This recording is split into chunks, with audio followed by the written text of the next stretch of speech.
Il paraît que Thorman n'était pas là ce matin à l'entraînement. Oh non, mais lui et il y en avait deux qu'on a un peu libérés, Ouais. je sais plus. Non, Un peu libéré, enfin, musculairement. D'accord. On a libéré les petits muscles. Bon, non, mais le terrain est très très gras, donc on a bien travaillé lundi, mardi, on a fait une grosse séance. Bon, ça peut laisser un peu de traces, donc on préfère de temps en temps couper un joueur, D'accord. bien sûr avec l'avis du corps médical, et le récupérer le lendemain en pleine forme. Voilà, donc il sera disponible pour vendredi. À vous dire, les deux seuls qui sont indisponibles aujourd'hui, c'est Kylian Besnier et Max Bidot. Voilà. Le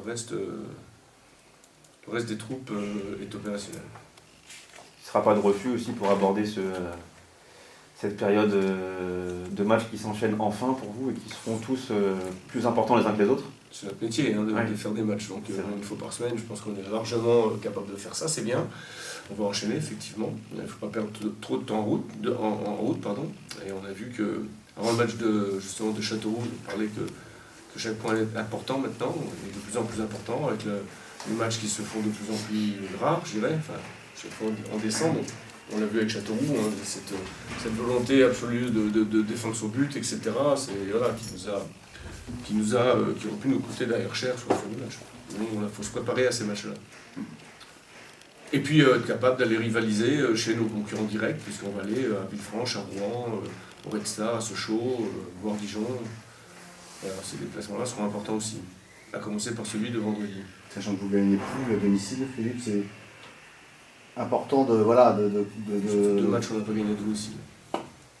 C'est important d'aller performer. C'est bêtement prendre contre Rouen, je pense que c'est un match qu'on ne doit pas perdre. Et puis là, contre Châteauroux, c'est un match où. J'ai revu le match, on a trop souvent attaqué contre 11 joueurs, c'est ça qui est difficile. Ouais. Voilà, le terrain est moins facile, on en a parlé avant le match, ou après le match, c'est pas histoire de chercher des excuses. Mbengue doit être dehors, j'ai revu le tacle, c'est quand même incroyable devant l'assistante, c'est quand même incroyable il est fini. Deuxième mi-temps, je pense qu'il y a à peu près 10 minutes de perdu par le gardien, tout est pour tout. C'est du 15 secondes, 20 secondes avec le ballon entre les mains. Je croyais qu'il y avait encore une règle des 6 secondes ou des 8 secondes, je ne sais pas exactement. Mais enfin bon, il y a beaucoup de pertes de balles. Du coup, ça nous a empêché de mettre du rythme dans ce match. Et puis voilà, on n'a pas été très inspiré non plus. Tu t'attends à quoi à Villefranche là-bas, sachant que il y a un petit. Enfin, c'est pas un contentieux, mais il y a une histoire entre Villefranche et Niort. T'étais pas là, mais t'es au courant de ce barrage. J'étais devant ma télé, j'ai regardé Voilà. les deux matchs, je me rappelle très très bien. J'ai joué Villefranche l'amical avec Grenoble il y a 3-4 ans. Voilà, c'est un endroit où c'est difficile de s'imposer. Donc on le sait, il y a du monde, l'équipe est de qualité. Voilà, on sait à quel match on s'attend. Tu parlais du jeu contre Châteauroux. Sur quoi tu attends tes joueurs particulièrement sur cette rencontre? Qu'est-ce qui doit être corrigé, entre guillemets, selon toi? C'est de mieux profiter des opportunités qu'on peut avoir quand on trouve des joueurs entre les lignes, des joueurs qui sont aptes normalement à jouer entre ces lignes, voilà, de prendre la profondeur chaque fois que c'est possible. On est encore dans des notions de profondeur sur des courses de 50 ou 60 mètres, alors que c'est pas toujours ça. C'est aussi ces petits appels dans les 20-30 derniers mètres, des petits appels de 10 mètres, de 15 mètres, un peu dans le dos des défenseurs, sur le côté, etc. Bon voilà, parce que quand tu remontes chaque fois le ballon devant 11 joueurs, c'est quasiment mission impossible. C'est très très difficile. Avec l'état du terrain, où tu es obligé de jouer en une, en deux, rapidement. Donc voilà, donc être capable de mettre du rythme beaucoup plus que ce qu'on a fait. Là, on va à Villefranche, franchement, on n'est pas favori sur le match, sans forfanterie, on n'est pas favori sur ce match pour moi, par rapport à nos prestations à l'extérieur. Il y a 3 matchs à l'extérieur déjà, c'est pas n'importe quoi non plus. Mais bon voilà, on va falloir on sait que là-bas on va être attendu certainement, il va falloir être déjà au parfum de l'aspect athlétique, duel, etc. On ne fait pas trop de soucis là-dessus, mais on soit capable de ne pas encaisser et de jouer les coups qu'on aura joués. Pour la profondeur, tu en parlais déjà aussi après le match du Mans, en deuxième période notamment, c'est un aspect sur lequel tu voudrais voir tes joueurs progresser ou faire un peu différemment peut-être? On n'a aucun joueur qui va dans la profondeur, c'est pas compliqué, naturellement, aucun. Aucun. J'en ai pas connu beaucoup dans ma carrière. Je connais Romain Amouma à Laval, voilà, il avait 20 ans et 22 ans, voilà, c'est un mec qui était capable de prendre de son adversaire de vitesse, un peu comme Sylvie, Bilal, mais qui était aussi capable de faire des courses. Voilà. Aujourd'hui, les joueurs ont plus... Mais quand tu regardes le haut niveau, aujourd'hui, voilà, Nous, on pense que de temps en temps, on passe dans l'axe, au milieu de 4-5 défenseurs, ça va, oui, ça peut passer, mais aujourd'hui, c'est pas ça qui fait que tu marques des buts. C'est prendre les espaces là où ils sont. Là où ils sont, c'est dans le dos des défenseurs. Même si tu n'en as pas beaucoup, il y en a toujours un petit peu. Sur les côtés, avec des courses rentrantes. Attraper ces zones qu'on appelle aujourd'hui les assist zones pour être capable de mettre des bons derniers ballons dans une zone qui est favorisante, donc de centrer le long de la ligne de touche. Le long de la ligne de touche, c'est 1% de réussite sur un centre. Voilà, c'est parce que c'est dur, il faut ajuster, il y a un temps de trajet du ballon, alors que quand tu es déjà un peu dans la surface, les défenseurs sont tout de suite sur le qui-vive, sur le couloir, bon voilà. Donc toutes ces choses-là, c'est pas naturel chez mes joueurs. Franchement, sur nos 4 attaquants, il n'y en a aucun qui est un joueur de profondeur. Ils sont tous des joueurs de haut but, donc nous, l'objectif, c'est les faire courir vers le but, chaque fois que c'est possible.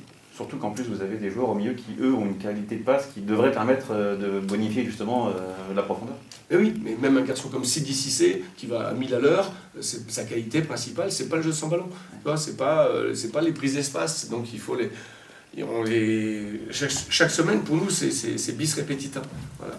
Et les faire travailler dans ce sens-là, parce qu'effectivement, on a des bons passeurs. Un garçon comme Quentin Bernard peut faire une diagonale, une transversale de 60 mètres parfaitement, ne serait-ce que lui, et d'autres, Sam, etc., j'en passe. Mais bon, encore faut-il qu'on ait ces courses vers l'avant, ces putains de courses vers l'avant. Est-ce qu'on peut justement imaginer si tu parles de lui, devant sur tes attaquants justement avec sa vitesse Oui, on peut tout imaginer, mais comme quand tu n'as pas beaucoup de profondeur comme contre Châteauroux, un garçon comme Sidi, il n'est pas dans ses points forts. Donc il va se retrouver dos au but, etc. Et là, c'est ce qu'a bien fait l'adversaire, c'est nous empêcher de nous mettre dans nos points forts. Bon, après, comme tout le monde, quand tu n'as pas d'espace, c'est plus dur, quand tu as de l'espace, c'est plus facile. Bon, voilà, mais c'est vrai que pour venir à la deuxième mi-temps du Mans, j'ai bien regardé cette mi-temps, parce qu'à un moment donné, j'avais ce sentiment, après le match comme ça, à froid, à chaud plutôt, je me suis dit, bon voilà, mais dans l'observation, on a au moins, je sais pas, 5-6 situations, mais très très claires, à partir du moment où on est 2-0, je veux dire, c'est incroyable. Donc, c'est pas grave, il y a beaucoup aujourd'hui de joueurs comme ça, mais je regarde là par exemple sur la journée de Ligue 1, c'est 35% la dernière journée de Ligue 1 du week-end dernier. On regarde un peu ce qui se fait au plus haut niveau, en tout cas français, c'est 35 à 40% de buts marqués sur les appels de balles. J'ai ramené. C'est très rare aujourd'hui de marquer sur. Bien sûr, ils ont de la qualité, mais des centres qui sont, encore une fois, centrés de trop loin, sur des gens arrêtés, avec des défenseurs qui t'attendent, qui est gardien il faut 1m95. Voilà. Donc on essaye, on tente en tout cas, chaque semaine, par des montages, par des entretiens un petit peu individuels, vidéo, etc. Parce que l'image, ça parle. Quand tu n'as pas l'image, on peut toujours dire oui, mais parce qu'il y avait... il y a toujours un truc, donc il y a un moment donné, quand tu as l'image, c'est comme ça, point final, tu mec, tu vois là, tu dois y aller, oui, c'est vrai. Là, tu dois lui donner. Donc, on est là-dessus. Maintenant, on est à Villefranche vendredi, dans un match à l'extérieur, et il faut qu'on considère qu'on est dans un match à l'extérieur. C'est-à-dire un adversaire qui va chercher à nous bousculer, donc qui va se projeter aussi parce qu'il va vouloir marquer. Ils ont beaucoup de maîtrise collective aussi, c'est une équipe qui est, pour moi, qui est très très mûre par rapport à nous. On a aussi ce problème, un problème de jeunesse. Je veux dire, on discute avec des gens aujourd'hui, je dirais, Nesta Elfej, il y a 2 ans, il avait arrêté le foot. Voilà, récupéré je sais pas où, en R1, en R2, à 7, je sais pas où. Donc, voilà, donc on a une traçabilité du joueur, toi, à reformer. Bon, on va pas non plus pleurer parce qu'on n'a pas gagné nos 2 derniers matchs à domicile, parce que c'est vrai que sur nos 4 derniers matchs, on n'est pas bien. Une victoire, 2 nuls, une défaite, c'est insuffisant. Tu avais parlé aussi, après Châteauroux, des coups de pied arrêtés. Oui, bah oui, sur des rencontres comme ça qui débloqueraient une situation, est-ce que ça te frustre de voir comment ils sont tirés parfois? Pas tout le temps, mais parfois. Oui, j'ai vu ça, on les a mal frappés, ils sont pas bien frappés. Le ballon tombe pas à l'endroit où on a décidé, ou en tout cas quand le ballon tombe, on n'a personne. Bon voilà, donc c'est un peu des constats de... J'aime pas ça, c'est un peu des constats d'impuissance. Ouais. Le coup de pied arrêté, c'est un jeu, tu joues au chat et la souris avec l'adversaire, c'est ça. Laval, par exemple, je connais très bien Gilles-Bourg, c'était mon adjoint à Metz, et il s'occupait déjà des coups de pied arrêtés à l'époque. Je lui avais donné complètement les coups de pied arrêtés. Aujourd'hui, dans les staffs, tu as un entraîneur qui s'occupe que des coups de pied arrêtés. Dans la majorité des staffs, en tout cas au niveau, c'est sûr. Même des fois, les mecs s'occupent des touches. Tu vois, parce que rien que sur une touche, entre 2 mecs qui vont bouger un peu, ou alors tu es là, tu fais une touche le long de la ligne, quand il y a 8 personnes, 8 joueurs, comment tu veux Donc voilà, ce match de Châteauroux, quand tu n'arrives pas à le décoincer dans le jeu, on en a déjà décoincé des situations sur coup de pied arrêté cette année. Donc voilà, un petit corner, un petit coup franc, de temps en temps, ça fait pas de mal. Donc alors, après, il faut de la coordination, il faut que ce soit bien frappé, il faut que le ballon arrive au bon endroit, au bon moment, que tes sauteurs ils arrivent au bon endroit. Voilà, mais quand tu as 10 corners dans le match, c'est plus facile. Quand tu en as un ou deux, c'est plus difficile. Parce que mettre de la variété, pour moi, c'est très important. C'est des choses que vous travaillez beaucoup, ça, à l'entraînement? On travaille beaucoup, mais après frapper, ça sert à rien non plus, tu vois. Je suis passé du temps. Pour moi, il y a une prise en charge des joueurs. Ouais. Tu vois, c'est une prise en charge des joueurs. C'est par rapport à ce qu'on va leur proposer. Les coups de pied arrêtés de l'adversaire, on les observe beaucoup, comme nous, on est observé sur nos coups de pied arrêtés. Si on prend pour nous aussi nos coups de pied arrêtés offensifs, comment est placé l'adversaire entre un mec qui a 2 mecs en zone ou personne en zone, 2 mecs au poteau, du marquage individuel, du marquage de zone, de la mix, etc. Quand toi t'es 2 sur le ballon, des fois on dit ah, putain, vous frappez au corner à 2. Non, on frappe jamais les corners à 2 quasiment, mais t'es souvent 2 au ballon, voire 3, pour faire sortir un petit peu le dispositif adverse, tu vois. Et après. Voilà, c'est sentir un peu... après, le coup de pied arrêté, les joueurs, ils se l'approprient quand même.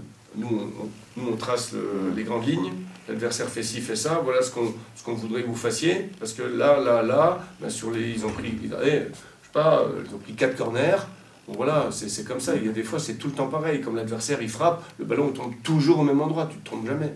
Et puis une combinaison de temps en temps qu'il peut faire, où il faut être un peu attentif.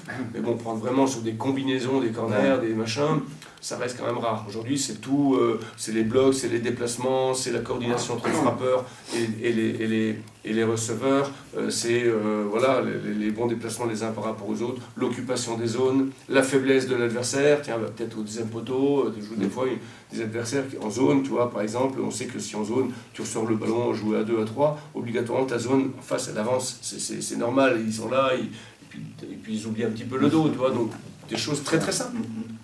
Pour finir sur une bonne note, ta défense n'a pas pris de but depuis 2 matchs. Oui. On sent une vraie aussi complémentarité entre Bruno, Quentin, Bradley et puis Dylan, avec des profils tous différents. Est-ce que c'est quelque chose qui te satisfait? J'imagine que oui.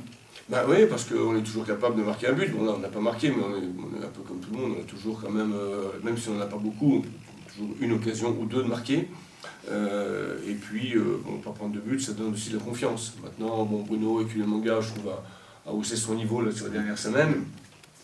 On sent qu'il dégage un peu quelque chose de derrière. Bon, Quentin reste, malgré ce qu'il en dit, ce que les gens disent de lui, un très bon défenseur.